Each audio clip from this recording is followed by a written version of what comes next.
I'm making a video game with underwater mechanics. In this devlog, a playable demo is released.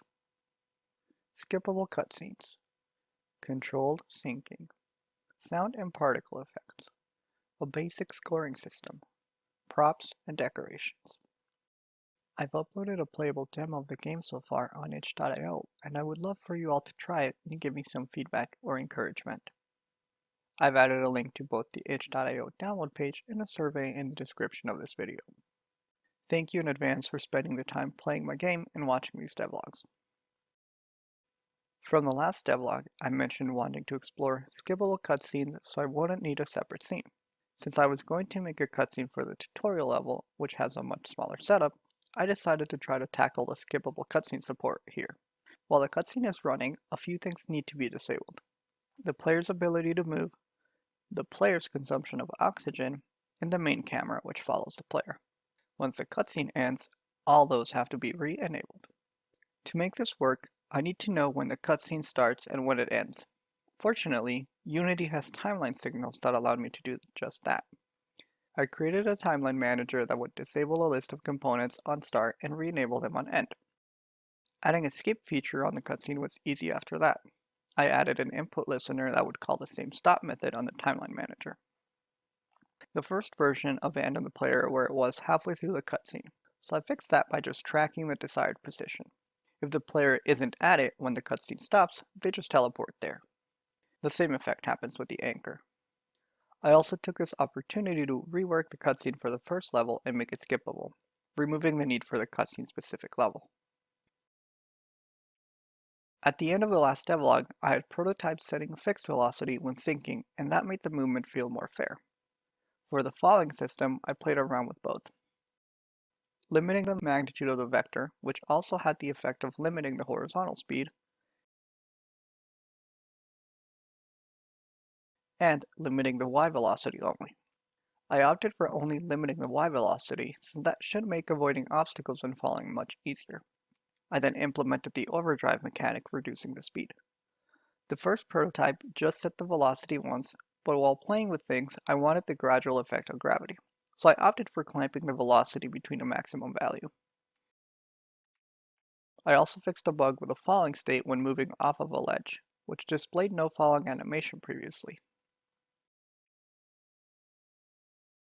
While playing through the game, my spouse mentioned that the hit effect didn't seem as obvious since there is a lot of movement in the arms while swimming, so I decided to try to tackle adding a particle effect. She originally suggested stars like in cartoons, but I went with bubble burst instead. While making the particle effect, I originally made their lifespan decrease by their full life on collision, which caused them to disappear immediately when you hit something. I didn't like how this looked and decided to switch them to simulated world space so the bubbles would float up through the level and would also not follow the player. Here's a better view of how they look. The hit effect can select any random value between two red tones from the color palette for the game, sort of like bubbles with blood. The last focus area from the last devlog was adding some sound effects to the game. I already had a few audio channels, but I ran into some distortion when trying to play ambience and effects on the same source, so I decided to split them in case I wanted to add ambience later. Here's what the effects now sound like.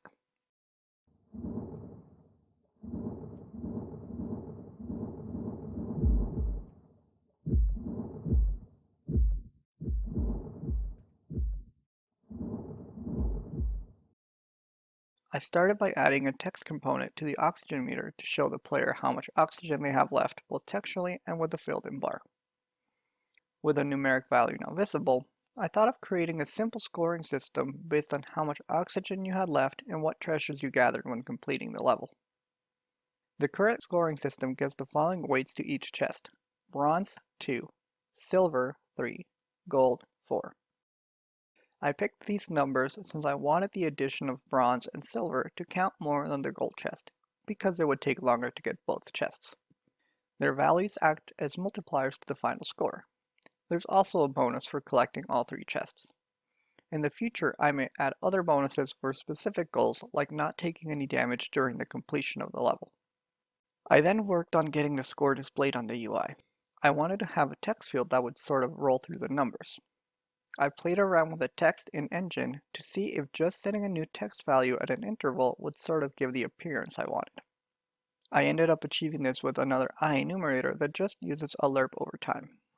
This starts in its own coroutine, so the score can roll up while the animations fade, taking into consideration how many chests you collected to decide how long to roll for. Then I added a pause so you could appreciate your score. Now that there's a score, I updated the save system to also track your top score for a level and also display it on the level selection screen. While testing through the level, I ran into a problem with one of the colliders on the ceiling.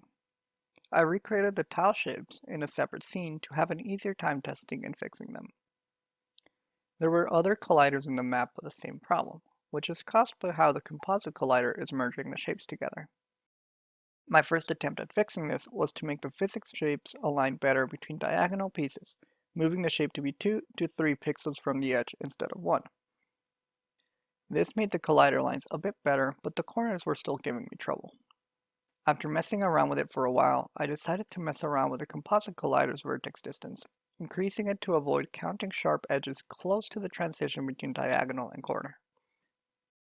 This gave better lines where there was a clear transition from diagonal to straight, which I then repeated with the other diagonal tile set, fixing the physics shape of each tile. Which also made me realize one of the inner diagonal tiles worked better for the transition corner than the inner straight tiles, so I replaced those, and that also fixed some of the collider gaps. Finally, I went back and fixed the tiles for the first level to ensure there were no collider problems.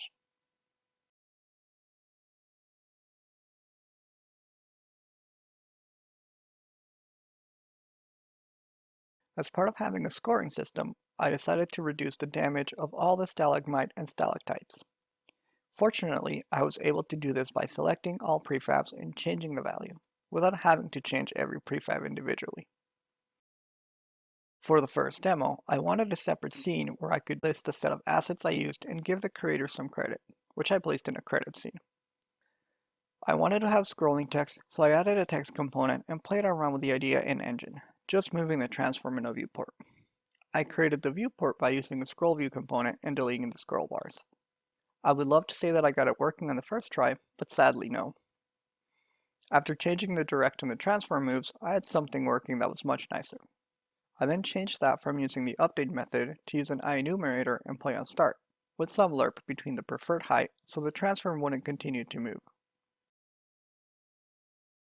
I wanted to give more life to the first level by adding decorations, so I had some props commissioned by Glitched in Orbit. Working with them was amazing, and they were open to the constraints of an orthographic representation, a specific palette from LoadSpec, and adhered to the design language constraints of not using the darkest color for an outline. Here's the props in higher resolution. I wanted these to stand out but be slightly smaller than a tile, so I rescaled them to 3/4 of the original size and tried them out in Engine. I created prefabs off of them and then sprinkled them around the level to make some kelp patches in small decorated areas.